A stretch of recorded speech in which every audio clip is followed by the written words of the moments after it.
എന്നെ പരിചയപ്പെടുത്താം. ഞാൻ EA സുഗു, CPM-ന്റെ ലോക്കൽ സെക്രട്ടറി ആയി പ്രവർത്തിച്ച,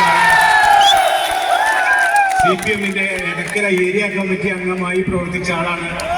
കഴിഞ്ഞ ടൈമിൽ വഴിക്കടവ് ഗ്രാമപഞ്ചായത്തിന്റെ പ്രസിഡന്റുമായി. നമുക്കറിയാം, ഈ സമകാലീന വിഷയത്തിൽ സഖാവ് PV അൻവർ ഉയർത്തിവിട്ടിട്ടുള്ള പ്രശ്നങ്ങളെ സംബന്ധിച്ച് ചർച്ച നടക്കുന്ന സമയത്ത് അദ്ദേഹം ആരോപിച്ചിട്ടുള്ള ആരോപണങ്ങൾക്ക് കൃത്യമായി മറുപടി പറയാതെ അദ്ദേഹത്തെ കുറ്റവാളിയും കൊള്ളക്കാരനുമാക്കുന്ന ഒരു സമീപനത്തിനെതിരെ ആ സമീപനത്തിൽ മനം കൊണ്ട് PV അൻവറിന്റെ ഒപ്പം നിൽക്കാമെന്ന് തീരുമാനിച്ച് ഇറങ്ങിപ്പോകുന്നു. ഇന്നലെ വരെ ഈ നിലമ്പൂരിലെ CPM പ്രവർത്തകർക്കും ഇടതുപക്ഷ ജനാധിപത്യ മുന്നണി പ്രവർത്തകർക്കും ആത്മവിശ്വാസമായി, പ്രചോദനമായി നമ്മളോടൊപ്പം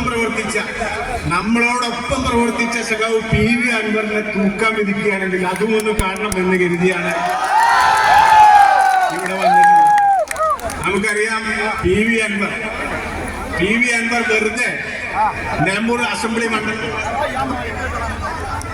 അസംബ്ലി മണ്ഡലത്തിലെ സ്ഥാനാർത്ഥിയായി വന്നതല്ല.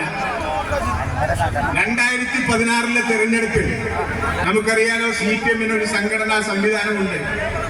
തെരഞ്ഞെടുപ്പ് സമയത്ത് നിലമ്പൂർ അസംബ്ലി മണ്ഡലത്തിൽ 2 ഏരിയ കമ്മിറ്റികളാണ് പ്രവർത്തിച്ചുകൊണ്ടിരിക്കുന്നത്.